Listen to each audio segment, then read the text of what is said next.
On this Wednesday night, the new U.S. tariff threat against Canada. Still have the best trade deal of any of the U.S. trade counterparts. What the White House claims countries are failing to do. Flipping the script, why there's a push to scrap a plan forcing American streaming companies to pay more for Canadian content. Outrage over a British teenager arrested while he was dying. Henry did not die with dignity. The accusations of racism and two-tier policing. Plus, 60 minutes off the clock. You are not supposed to be using the broadcast airwaves to further a particular political viewpoint.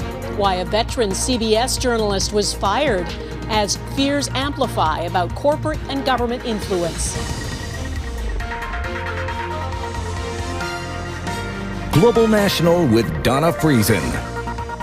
Good evening and thanks for joining us. There's a new threat of U.S. tariffs hanging over Canada as the U.S. president tries to revive his signature policy of imposing punitive import taxes on trading partners. Dozens of countries are facing 10% tariffs because the U.S. Trade Department claims forced labor is being used to make products in their supply chains. Back in February, the U.S. Supreme Court struck down President Donald Trump's global tariff plan, and this latest threat is not being taken too seriously. Mackenzie Gray on what the impact could be on Canada.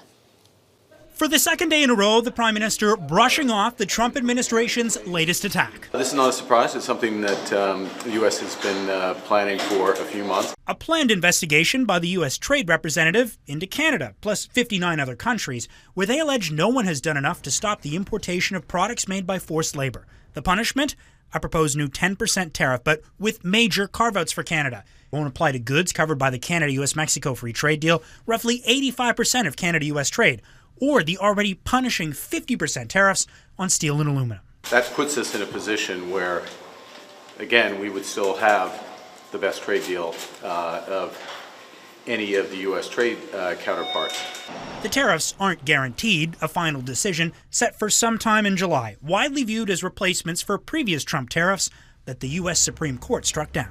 The goals of this meeting is... The announcement came just hours after the Canada-U.S. Trade Minister met with his American counterpart. When do you think the U.S. will communicate what they want to do with CUSMA? Dominic LeBlanc ducking reporters Wednesday in Ottawa.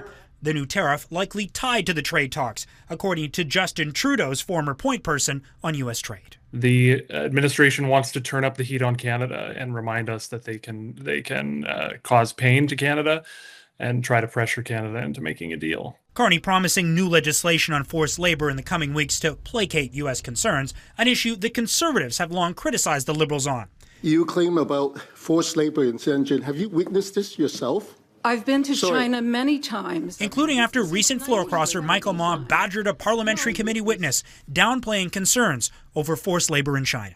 Canadians don't want to think that they're consuming products that are made by slaves under armed surveillance. Mackenzie's with me now. Mackenzie, there's also some news today about support for the steel and aluminum industry in Canada. What's that about? The Liberals are extending quotas on foreign steel and aluminum imports for countries other than Mexico and the U.S., Donna. And if Canadian companies exceed that allotment, they pay a hefty 50% tariff, a measure domestic steel companies have called for to protect battered Canadian industry, but also something the Americans have wanted. They have long contended that cheap Chinese-made steel has been dumped into Canada, then shipped into the U.S. Potentially one of the new proposals that Dominic LeBlanc said he presented his American counterpart yesterday, Donna, to try and get free trade talks moving forward. Okay, Mackenzie Gray in Ottawa, thank you. Another irritant to the U.S.-Canada trading relationship could be on the chopping block. The CRTC said in May it would require large streaming services, such as Netflix, to contribute 15% of their Canadian revenues to Canadian content. Now, the federal culture minister has ordered that decision be reviewed, claiming it's Canadian consumers who will ultimately pay the price. As Taria Isri reports, that's not how everyone sees it. Hitting pause on a push to make U.S. streaming giants pay more. This is not the time to raise the cost for Canadians. The federal government is issuing a new policy directing Canada's broadcast regulator to back down on a plan it says would drive up costs and one that's irritating the Trump administration. I'm going to ask the CRTC to revise its model. This isn't an absolute removal of any responsibility of people to contribute to the sector. Far from that. Shane Hollander, I wanted to introduce myself. Okay. Just 2 weeks ago, the CRTC ordered streamers like Netflix and Amazon Prime to triple their spending on CanCon, from 5% to 15%. Companies weren't even paying the lower rate while challenging it in court. The ultimate object of this bill is to make sure you have choices. You have choices of Canadian content, diverse Canadian content in the future on different platforms. Bought that as a joke for my son. You can live there for next to nothing. Instead, Ottawa is now injecting $600 million to the Canadian film and television sector. The Conservatives said it was time to axe the so-called Netflix tax. It's also a massive irritant with the United States of America, and they've warned us about that. Canada had previously scrapped its digital services tax, which also angered the White House. Prime Minister Mark Carney would not say whether this is yet another concession to the U.S. Well, I think this has been badly bungled legislation from the very outset. The simple reality is the decision does violate Canada's existing trade obligations. The Canadian Media Producers Association says that Canada is capitulating to the U.S. and getting nothing in return, and that Canadian consumers will continue to pay more since U.S. streaming companies still charge higher subscription fees year over year. Donna? Okay, Taria Isri in Montreal tonight, thanks. The federal government says the challenges facing Canada's forest industry go beyond Trump's tariffs and are structural. And today, the Minister of Energy and Natural Resources was in British Columbia announcing support for the industry. Ben O'Hara-Byrne was there.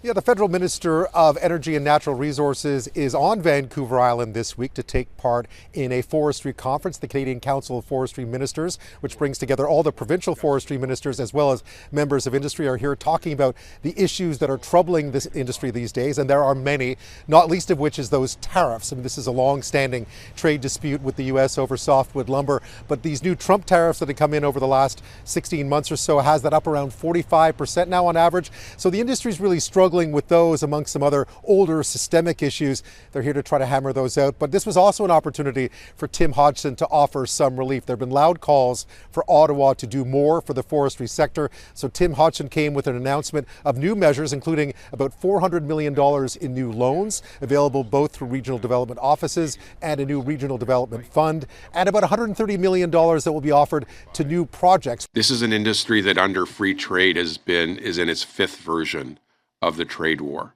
It's also an industry that is being buffeted by real challenges with respect to fiber supply, with changing market dynamics and cost structures around the world. And so there are no easy solutions, but what we're here to say today is we're ready to do the hard work. They're also going to look over a report from a task force that the Prime Minister put together on forestry that included members of the industry and others from right across the country. Lots of suggestions in there about what to do going forward. But in the short term, what they really need, they say, is support to make sure they can get through this tough time. And there seemed to be a fair amount of positivity over what Tim Hodgson announced today. Donna? Okay, Ben O'Hara-Byrne in Victoria, thank you. In Manitoba, at least 3 tornadoes touched down yesterday afternoon. Environment and Climate Change Canada says the first was reported near Dauphin around 4:30. 2 more were confirmed shortly after, south of Carman. Trees were downed and there was heavy rain and hail, but there have been no reports of significant damage in the area. Ukraine has used long-range drones to strike an oil terminal in St. Petersburg, Russia, just hours before the kickoff of a major economic forum there. The explosions caused fires at facilities in 3 districts. The Ukrainian drones reportedly flew more than 1,000 kilometers to hit their targets. No deaths were reported, but the damage is extensive. St. Petersburg's airport briefly suspended flights and the internet was cut. Thousands of guests from 130 countries are attending Russia's flagship economic forum designed to attract foreign investment. And President Vladimir Putin is set to speak there on Friday. The U.S. House of Representatives has delivered a sharp rebuke to President Trump over the war in Iran. Late today, it passed a Democrat-led measure to end the war, 4 Republicans voted with the Democrats, backing a move to force him to seek approval from Congress or withdraw U.S. forces. The vote is largely symbolic and will not force Trump to end the conflict, but it is an expression of serious disapproval. The war, which Trump initially said would be over quickly, is now in its 4th month. And as Jackson Proskow explains, no progress has been made in negotiations, and Iran continues to attack. In the biggest assault since the ceasefire began, Iran fired missiles and drones at Kuwait early Wednesday, striking its airport, killing 1 person and injuring more than 60 others. Iran denied the attack. Later, more missiles and drones were launched toward Bahrain, targeting the headquarters of the U.S. Fifth Fleet. Iran says the strikes were self-defense after recent American attacks on its drone bases. We don't just strike the drones, we strike the people who launched those drones. These are completely defensive in nature, but they are happening in response to an Iranian action. So far, the tit-for-tat has not brought the two sides back to full war. Yeah, we could go another 2-3 weeks and just wipe everybody out. I'd rather not do that. But if we can get something down in writing which will accomplish the same thing without killing everybody, I'd like to do that. Trump warned the U.S. blockade of Iran could last until Labor Day.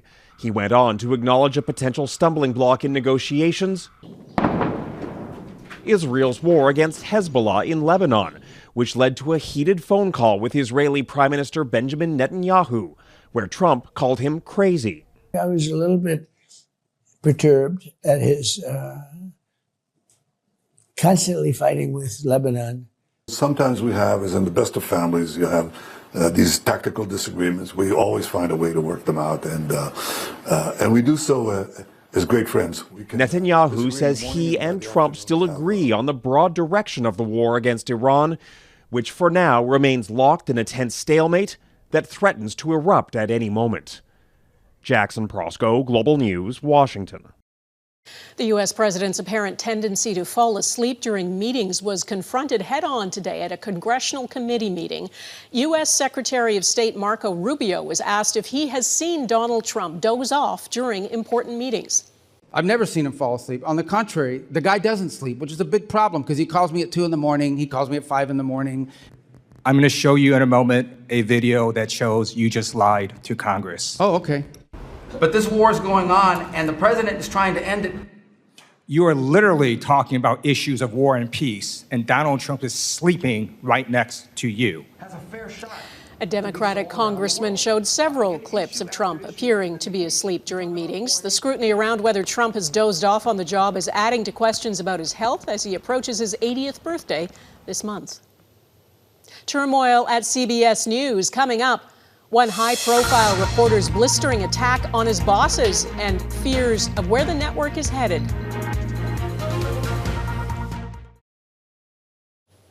A well-respected and longtime correspondent at the CBS News program 60 Minutes has been fired. Scott Pelley accused management of murdering the network's top news program and instructing him to inject falsehoods and bias into his reporting. Pelley's departure is just the latest in a string of senior journalists who have been let go at CBS. Eric Sorensen looks at what's behind all the turmoil. Paramount began to supervise our content in new ways. It was a year ago that Scott Pelley first addressed corporate influence on his team at 60 Minutes. But after 3 senior figures were fired last week, he let loose. In a staff meeting, Pelley reportedly accused editor-in-chief Barry Weiss of murdering 60 Minutes. She was brought in to kill it and is doing exactly that. Nick Bilton, the brand new executive producer, accused Pelley of incivility and contempt and fired him the next day. President Trump made clear his views on this podcast. Look, Scott Pelley's a stiff, and he's afraid. And he's part of this, gang of crooked, stupid people that don't care about our country. This is even more insidious. Critics say Pelley's firing demonstrates more than undue corporate influence, but political influence. Barry Weiss was appointed by David Ellison, who took over Paramount Skydance last year. His father, Larry Ellison, is a Republican mega-donor to President Trump. Not a direct edict, says Jane Kirtley. Simply by owners who support Trump, support his policies, and want to shape the news coverage at CBS and 60 Minutes. It is possible that your biggest obstacle is not your opponent, but yourself. Pelley had a reputation for tough interviews of politicians of all stripes, part of the CBS legacy of unflinching journalism going back to Edward R. Murrow and Walter Cronkite. This show, I want you to know. Just this month, CBS also ended The Late Show with Stephen Colbert. Stephen Colbert, satirist, that was one thing, but now we see a direct assault on the news division as well. When he signed off as the evening news anchor 9 years ago, Pelley emphasized what was at stake in the world of journalism. Freedom of the press is the right that guarantees all the others. The stakes are that high. 60 Minutes has been a reliable source of balanced journalism for decades, and one 15-minute meeting, I'm Scott Pelley, has raised questions about its journalism in the future. Eric Sorensen, Global News, Toronto. Ahead, a teenage victim of a stabbing dies while being arrested. How British police got it so wrong.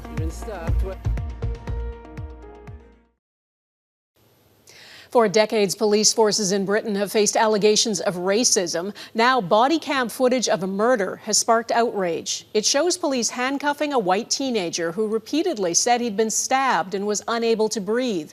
Police didn't listen, and he died, while the killer stood nearby, claiming he was the victim.